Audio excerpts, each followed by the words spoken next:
Greetings, everybody, and welcome here to Prog Monster. My name is Murph. I wanted to say Bob for some dumb reason. I'm not really sure why. Anyways, this is dedicated to a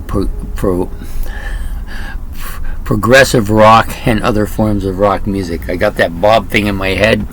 Sometimes things go through my head I don't get. Anyways, we're back here with the series for the month of September.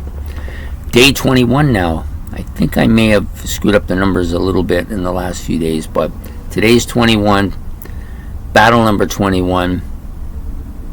I think it's the fifth battle of this round too, so second round is going fairly well. It's been very tough. The first three were really tough. Yesterday's not quite as tough.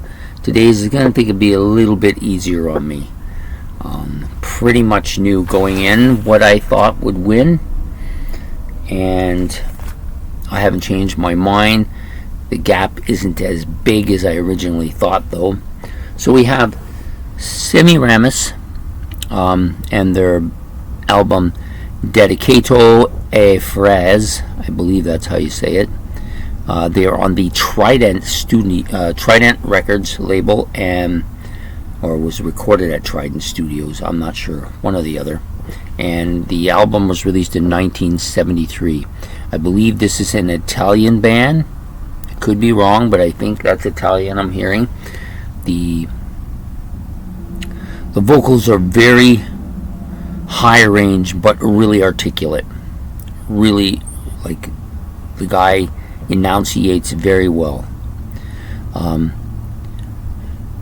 The cover is a bit bizarre, but interesting. It's an interesting album cover. That's what best I could say about it. Really clear sounding album. Lots of really good instrumentation. Most of this I've said before. Some strong, heavy guitar and rocking parts as well. This is quite a heavy album. I didn't think it was going to be, but it is. It's a pretty rocking album. But it's definitely a progressive rock album. I love some of the tracks quite a bit. I think the drummer is more frontal than you get in a lot of North American bands, but this is not in North America. I believe it's Italy, and this is a strong, strong album.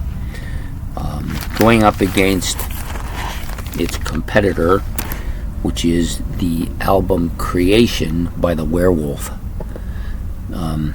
Released in 1982. This one has one of the more intricate covers, as we've discussed. It's got the logo, the band Werewolf, and the album Creation at the bottom, and then it's kind of a field of green with a river running through it and rock formations on either side, with a almost what you might call a the American ones, I can't think of it, but anyways, they got a river running through and you have a lady at the front. At first I saw just her and the dog, but then after I studied the album cover a little bit more this time, I noticed she was standing where there's graves. I'm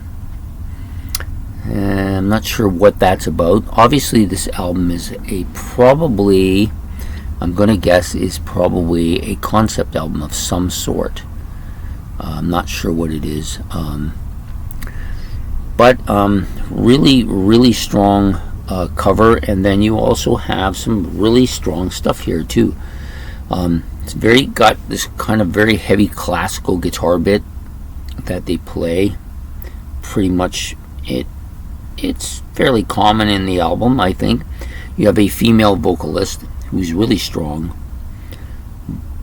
Not particularly appealing voice, but not a terrible voice either, and then the male support vocals clearly backing her up.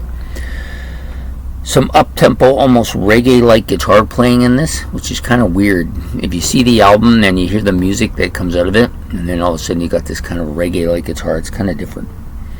I do think the twinning solo parts is a big factor in their favor. Overall, it's a pretty good album, I think. Pretty dominating. Initially, I had thought this would be the winner, but and it's not a bad album. It originally had scored higher against its opponent in the previous round, but I think I didn't, for some reason, its second listening to wasn't as appealing to me as the first listening to. And even though I do like it quite a bit, I just think that the Semiramis album is just better. Has a lot more to offer, despite the negative with the vocals, which I can't understand what he's saying. There's nothing wrong with his vocals. They're very good. They're high range, but very articulate. Like I said before, I like them quite a bit. So I'm going to give them the edge here by a hair, even though they did score quite a bit less against their opponent last time than Werewolf did. But I just think there was kind of a reversal here. I felt like this album got stronger and the Werewolf album got weaker overall. But Mount Rushmore was the rocks I was thinking of for that album cover, yes. So there you go. Some quirky shit going on in my brain.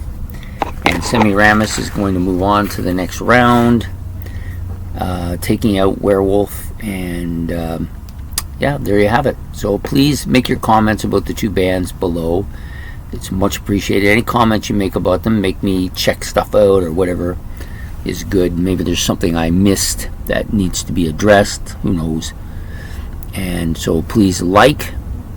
That would be much appreciated. And subscribe. And we will be back again with second round battle number 6, day 22, battle number 22 tomorrow. Take care. Goodbye.